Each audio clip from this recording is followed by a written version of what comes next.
This podcast is being recorded and produced on Gadigal land. We pay our respects to the traditional custodians of this country and elders past, present. We extend our respect to any First Nations, Aboriginal and Torres Strait Islander people joining us today. Always was, always will be Aboriginal land. I'm Brittney Saunders. And I'm all right, hey. And you have made your way, or are you just going to say the next line? You're on Close Friends. Yeah, you know where you are, my darlings. Look, it's been a big week. It's been a big show. As I was saying in the main episode, I'm on Do Not Disturb. I need a bit of a holiday, if I'm honest. I'm going on a holiday. Well, actually, by the time this comes out, I might even be on my holiday. Or maybe it's over. I don't know. We're pre-recording a couple of episodes. I think I might already be on my holiday by the time everyone's listening to this. Okay. I'm off to Bali again after I said I would never go there again. Oh, yeah, you did say you were never going. Why are you going over? For a wedding. Oh, okay, that's fair enough. Family wedding. Yep. AJ and I went to Bali last year for a wedding, for like his best mate's wedding. And for the first time ever, I got really sick in the stomach. Mm-hmm. I'm talking, and this is a TMI, but everyone kind of loves the poo stories, I feel. I got really sick about... Luckily, we landed and then the wedding was like a day or two after. So we did the wedding and then AJ and I, because he'd never been to Bali before, we decided to extend our trip after the wedding and go to like Seminyak and stay in all like the typical, you know, touristy spots. I was going to take AJ to see all that because he'd never been. And really, AJ strikes me as such a Bali boy. Nah, he's been to Europe heaps of times. Oh, yeah, with the one towel. Yeah. But he'd never been to like Seminyak or Legian, any of those touristy spots. So I thought, perfect, we'll go and do all the typical things. Yeah. So we got the wedding over and done with and we all parted ways with our friends and AJ and I were just staying longer. And within 24 hours of us going to our next accommodation in Seminyak, we were out for dinner. Out for dinner at this really nice place with two of our friends who had come into Seminyak, and we were nearing the end of our dinner. It was a really nice venue, but we were having like raw seafood and stuff. Mm-hmm. So I don't think it would have anything to do with that because you don't get sick like straight away from eating something bad. Like I think it was something from the wedding. But I said to AJ, I feel really sick all of a sudden. Like the room was spinning a bit and I was getting real sweaty. Ooh. And in Bali, like the traffic's always been really bad, but I feel like after COVID times, like it's gotten super popular again. So the traffic is like gridlock. Mm-hmm. So I said to AJ, I'm really sick. I need to go. Like I didn't want to go to the bathroom in the fucking fancy restaurant. So I said to our friends, bye, gotta go. I'm really sick. I stormed back to our villa. Mind you, it was over 2 kilometre walk. Like it was far enough that you would catch a taxi, but the gridlock of the fucking area that we were in, like you're better off walking. So I was walking back and could feel myself getting sicker and sicker and sicker. It was sprinkling with rain, so that was pissing me off. And AJ like wasn't sick, so he started to fall really far behind me. Like I was just on a fucking mission. I was on a fucking mission. Like and no one talked to me. You know, you walk past, everyone's like, "Do you want to come into my shop?" And I'm just like, "Fuck off!" Like I'm so sick. Like you're just trying to get home. The taxis are going beep beep beep. Yes, beep, beep. And then honestly, like 7 minutes into my walk, because it was like a 20-minute walk. 7 minutes in, our friends went past in their taxi and they bit, and I was like waving but not looking. AJ's like a kilometre behind me at this point. Like I lost AJ. That's how fast I was fucking walking. And then made it back to the hotel. Again, TMI. Got to the toilet, sat in the toilet. It's like water. I'm actually surprised you made it that long. Yeah, me too. I think like I just knew I had to make it. But as I was getting to the room and like unlocking it with the key, like it was panic mode. Made it to the toilet. So this is on our first night in Seminyak. We've got like 4 more days after that. Then it just didn't stop from there. Yeah. It was like to the toilet every 5 minutes. I had to have a bucket beside me. I'd be walking to the toilet to go to the toilet, but start spewing in the bucket as I'm walking to the toilet. And it was like that for the next 4 days. We didn't do anything for the next 4 days. Like holiday ruined kind of thing. People said to me, you should have got like a doctor to come to your room. You know, you can get like the doctors to come and give you a drip. Like I was just so sick. I couldn't even think of doing anything. I ordered one and then passed out, so they couldn't get into my room anyway. Oh. So they arrived and I was laying in my own filth in the bathroom. Oh, no. And how bad is it that, like, you got to clean it up because you're not going to make someone else clean I it know. up. And it's so, like, hot in Bali, and we had one of those, like, outdoor bathroom things. So, like, I'm on the toilet sweating, the room spinning, but it's, like, hot and it's that thick Bali air. Oh, and you're just literally on the tiles. Like, I would just lay on the Yeah. tiles with a shirt under my head. No, I was laying on the tiles completely naked, Yeah. both ends coming out. It was all Yeah. happening. Just in the shower, just sitting in the shower going, well, there's no way. Remember, I've told this story on the podcast before. Remember, I went to try and go and get some Powerade and I made it halfway across the lobby and started shitting myself in the lobby. Had to turn around and find a toilet ASAP. Oh. Well, My God. yeah, so after that trip, Sorry. which was a year ago, I said to AJ, like, Never going back. I'm never going to Bali again. I've like, said the same thing. I'll just go to Fiji or Yeah. wherever. Like, I just don't want to get sick. Yeah. And apparently, like, a few other people from the wedding also got really sick. So we think it's something that we had at the wedding because we were having, like, cocktails and all sorts of food and whatever. Yeah. But yeah, anyway, now I've got another wedding happening and I'm going. Yeah. I'm going without AJ. Oh, that's strange. But fair. Because our house is obviously getting renovated. Yeah. At the moment, he's got to stay home because all these major renos are happening. So he's like, you just go. It's like my family. And also, if you're going to have a destination wedding, you cannot be upset if people don't come. Yeah. You know what I mean? Well, it's like my family anyway. So like AJ's not fast. And it's like my step family that's not my step family anymore. Weird family things. But there is like a billion people going. So I'm not really going to be alone. Anyway, I may be in Bali by the time this is out. And look, I'm excited to go on a holiday, get away from work for a week. My rule was it can only be Monday to Friday that I'm gone off work. Because if I'm away any longer, I'll have extreme guilt. Why Saturday? Why not Saturday, Sunday? Oh, and I'm also there for that. But I only want to be away right. for 5 Sorry, working days. business. Yeah. And the whole goal of the trip is to not get sick. Yeah. So wish me luck, everyone. So what are you doing in preparation? Anything in particular? Because my thing is I feel like when I went to Bali and got really sick, which I've been to Bali twice, the first time I got sick and I thought it was, you know, what people call Bali belly, which fun fact is not an appropriate term to use anymore, apparently. What even is I saw someone write, I think it may have been Anna Paul, but correct me if I'm wrong. I think she mentioned in a video, she said Bali belly, because that's just, as Australians, what everyone calls it. But people were saying that that's now a really offensive term.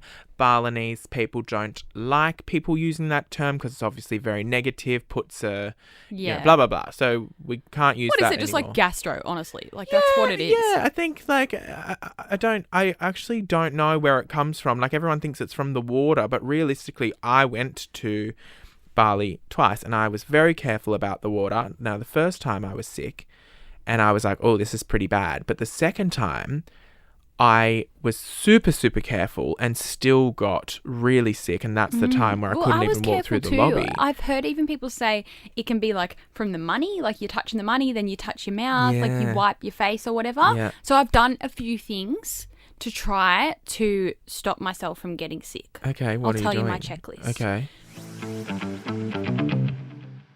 I did this last time, but I've done it even more. I've gone and bought like 100 hand sanitizers. Okay. And I'm going to sanitize my hands fucking every 10 minutes. Okay. Like every time you touch something or whatever. I mean, we should do that anyway, no matter where we are. Second thing that I have seen a lot on TikTok that everyone's been saying to do, but I've got a bit of a problem with it, is people said that for 2 weeks before your trip, you should take like probiotics and prebiotics to kind of get your stomach ready. So I went and got these gummies that are probiotic and prebiotic. I started taking them and I took them for like the last 4 days. And I don't know if it was just a coincidence, but I started taking these gummies and my stomach went like swollen like a big balloon, like really rock hard, like uncomfortable stomach. And I could not stop farting, but not like stinky poo fart, like air. Like, you know, when you've got air, like gas and it's like. So then take a degas as well. You got a degas? I've been farting. I love a degas. Non-stop. If you've never had a degas, I recommend just taking a degas just for What's a a fabulous degas? Tuesday afternoon. A degas, it degasses you. So you take it and then you just spend the whole... So I originally took a degas because I thought... so, you know, when I had my gallstones, for example, got my gallbladder out. So after your surgery. Laparoscopic. So they blow you up with a whole bunch of air to get in there and move around, right? And so then you get air bubbles trapped in parts of your body. And they said you can take a degas. And I was like, okay. So I took it thinking it was going to like get rid of the gas in my body. I didn't know how. Obviously, how do you think you're getting rid of the gas? You're farting it out. Oh my God, I was farting for hours. Well, love. that's been me with these probiotic, prebiotic shit. And it was happening every day. I like really long, loud farts, like just air. Like, And so... so I've stopped taking them. Yeah, okay.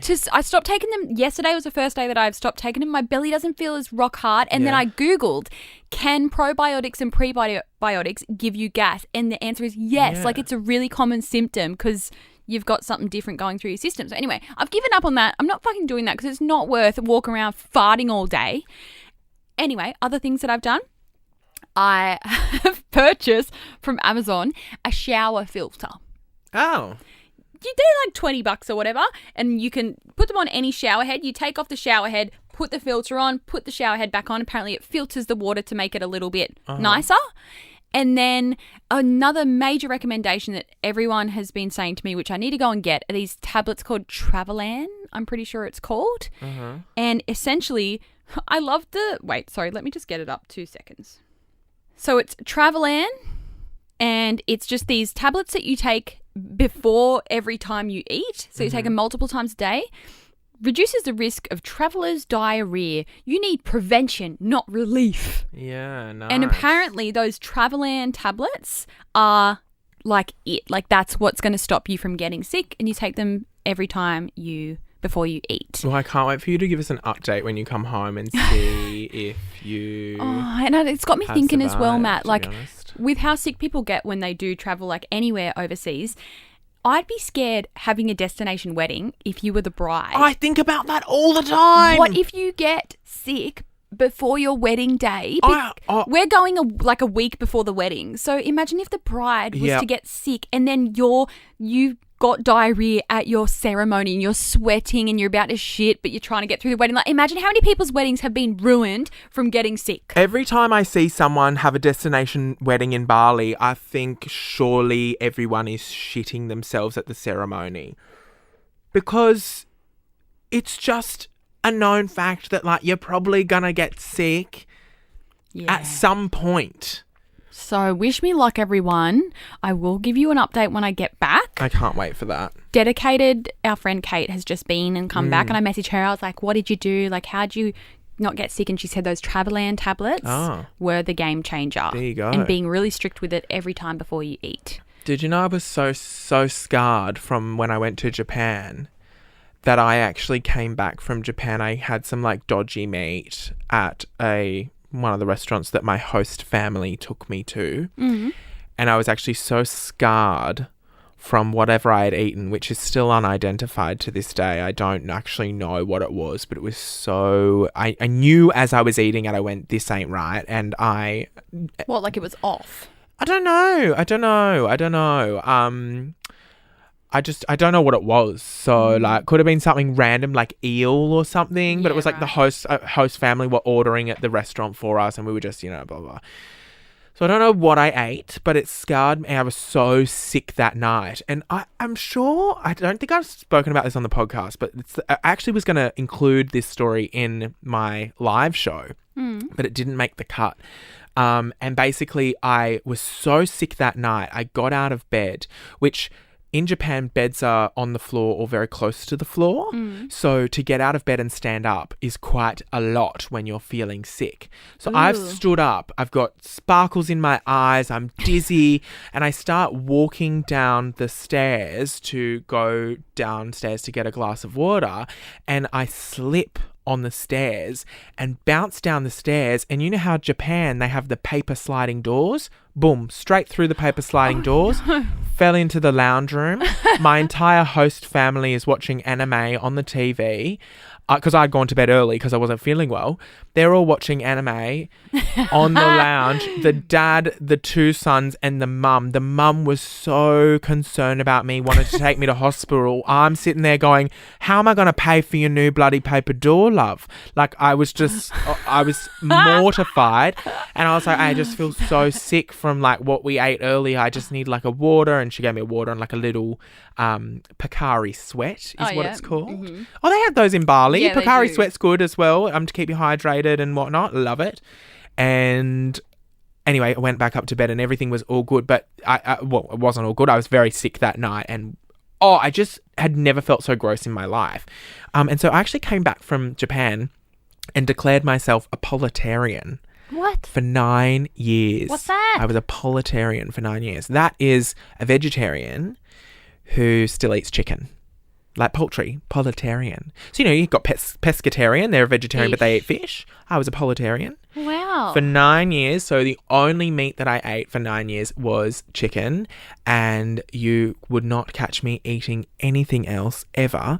And sometimes I draw the line at fast food cheeseburgers. But yeah, for the most part, it was chicken. And so my family hated me because it was almost like living with a vegan.